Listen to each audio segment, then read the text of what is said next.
I'm Sally Colon Petrie with Focus Magazine, and I'm sitting here with the legendary Joel Tater.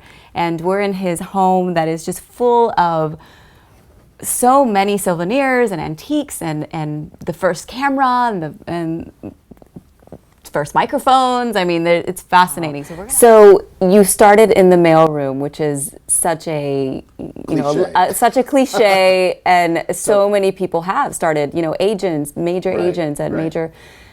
Did you aspire to be a director? Yes. When I was in high school, I always wanted to be a director since I would see the name directed by so-and-so when I was young. I had no idea what they did. So when I was in high school, I wrote to directors of shows that I thought would be interesting to watch and asked if I could spend the day with them. And without exception, they all said, come on down. And I was with some of the biggest directors. I was with local directors. I was with network directors, sports, entertainment, and they couldn't have been nicer. And then I realized, yes, this is something I want to do. And the great thing about starting a job at KTLA is they will let you do anything if you don't want a lot of money and you're good at what you do. So tell us about your new book. Well, as I say, the museum in Chicago came to me and said, would you like to do it? And I did have the head start. It was difficult for me because all of the books that are published by this particular publishing company have the same format. They have to be 166 pages. They have to have certain number of pictures on each page. So I had to work with their constraints. But I also wanted to make sure that I could tell the story of the original 7 TV stations in Los Angeles, 2, 4, 5, 7, 9, 11, and 13. They all went on the air between 1947 and 49. And there was not another station that came on the air until 1962. So they were really the pioneering stations. They invented the medium as they went along. The first television signal in Los Angeles was in 1931 from the 8th floor of an auto dealership. They sent a live picture from one side of the room to the other. That's how it began. Wow. KTLA invented the first TV helicopter in 1958. And it's hard to believe, but it was 12 years before another station in this town had a TV helicopter. As a result, we owned many stories. The Watts riots we covered from the air. No one else could do that. The Bel Air fire, we owned that story because everyone else in town could shoot it on film, but then they had to develop the film, edit the film. It was the next day before they could get on the air. We had it instantaneously. And a lot of famous celebrities started on local TV here. Betty White was on Channel 13 in 1949 for 5.5 hours a day, live, 6 days a week. Johnny Carson was a staff announcer at Channel 2 in 1951. Simply did the station breaks. You never saw him. And finally somebody said, what can we do with this guy? So they gave him a 5-minute show 3 days a week from 8:55 to 9 o'clock in the morning called Carson's Coffee Break.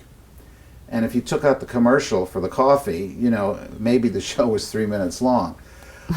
Steve Allen in 1949 was a wrestling announcer for Channel 7. They wanted to do a funny wrestling show. So they hired him to make fun of the wrestlers. He was at the ring. Wrestling fans did not appreciate that because they take wrestling very seriously. So it didn't last very long. Liberace started on Channel 13 with a local show. First time he was ever on television.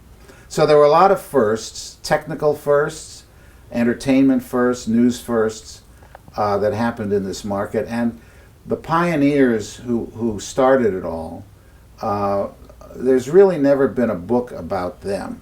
And I thought, I would like to let people know that they really did amazing things. You met so many fascinating people, but is there anyone that maybe said something to you, like just words, a one-liner, something that maybe changed the direction of, where you ended up? Or is there a person that you will never forget that you're like, that person said that to me, and that changed who I am today. Well, you know, I will tell you that when I tried to get the job at KTLA, the first time I applied, I wasn't 18 yet, and so they couldn't hire me. But I kept applying, and at one point I wrote a letter to the personnel director, and I said, I will work here for nothing. I want to work here so badly, and I really did want to work there so badly. I got the job, and then a couple of weeks after that, one of the people who was in management handed me back that letter, and he said, I'm giving this back to you because I don't want anybody to know that you would work for free. He said, you don't want that. You don't want anybody to know that. You have value, and you should make sure that no one ever sees this letter again. Of course, I still have it, but that was an important tip. So I want to promote your book because it's beautiful, and Thank you. I think, I mean, I was a film student, and this is my world, and that's why when I walked in here, I was blown away and about to faint because it's so awesome. I think every film student, I think anyone that's been in the industry, I think people that watch television, I think anybody should get this book. Everyone should get this book. What's the easiest way for them to get it? The thing I like about the book is that the folks back then, they invented the medium as they went along. There were no rules.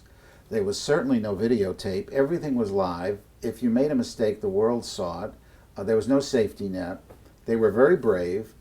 And I was just glad to tell their story because it hasn't been told before. Anyway, you can get it at barnesandnoble.com. You can get it at amazon.com. You can get it at museum.tv, which is the website of the museum in Chicago, or you can get it at a bookstore. It's a fascinating book. Make sure you guys get out and get this book. And we thank you so much for being a part of this interview, Focus Magazine. I think now we're just going to walk around and see all your fascinating things that I know the people want to see. But this was the very first model. It's called a TK40. And it was one of the first 3 color cameras to go into CBS Television City. And here is a picture of Judy Garland, who was one of the first people on CBS to be televised in color, standing next to one of the 3. I don't know if this is this, but there were only 3, and so this is one of them. So here's the NBC chimes. I'm sure you've heard them. Ah, I love it. This was the microphone that was over Bob Hope when he signed on KTLA in 1947. This is issue number 1. This is Lucy and Desi's Baby, and this is from April 3rd, 1953. And all of these are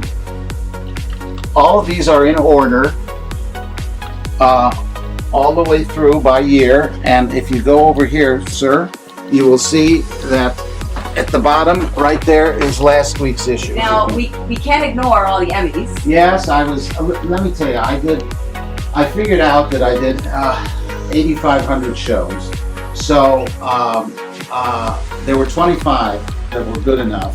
That's a pretty low percentage, but the 25 were good enough to win Emmys. So people say, how did you win so many? I said, because I did a lot of shows. That's right.